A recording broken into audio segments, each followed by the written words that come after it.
Number 11 from our list today, choosing a bad rental location. Wow.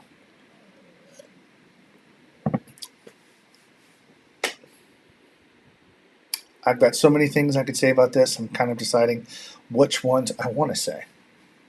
So, this will feed basically this number 11, choosing a bad rental location, kind of feeds right back into knowing your numbers. If it's a bad rental location, the cost versus the rental income that you're going to make is not going to work out. So that's a way of even weeding out some properties in some bad areas. So that's one way of doing that.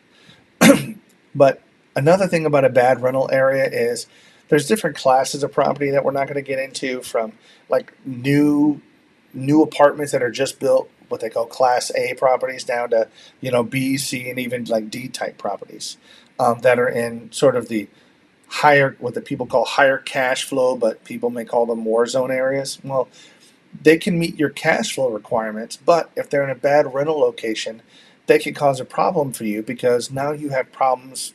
The numbers look great. First of all, let me just say that you look at the numbers, it's like a 3% rule, on this particular thing. You're like, how can I go wrong with this thing? This thing is oozing money. I cannot lose with this bad boy. But what you're not also taking into effect is those type of properties have a higher level of management. And I'll give you that from my experience. You're going to have a higher level of management on there, meaning rent collection is going to be harder.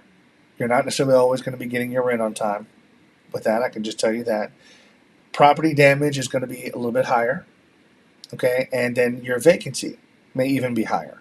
So you might have to evict people from those type of units because of non-payment versus, and then that's going to be an eviction, legal cost, and you're going to have potentially, depending on your state, a couple of months worth of vacancy.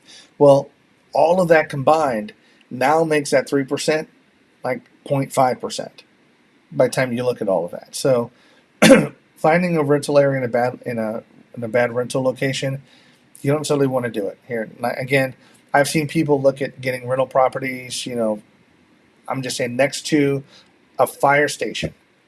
And I mean, you wouldn't think that would be too bad, or even a police station, a local municipality. I mean, imagine having the house right behind a firehouse and it's 1 o'clock in the morning. What happens whenever the firemen get a call? If you've ever been around a firehouse, it's like the 4th of July. The gates roll up, woo, the sirens go off, and just like it's 1 o'clock in the morning. And the firemen, I mean, there's no rule against, public noise nuisance, because the fire truck is going to make noise when it leaves.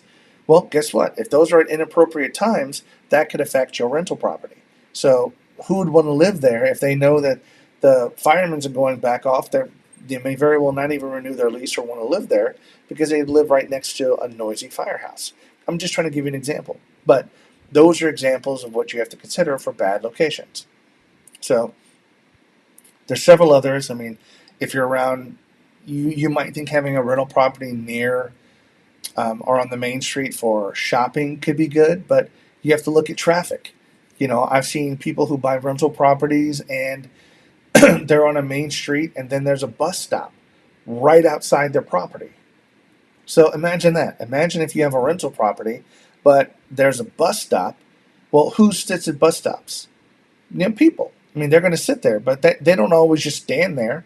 What are they going to do if they're sitting up there for 15, 20, 30 minutes waiting on a bus?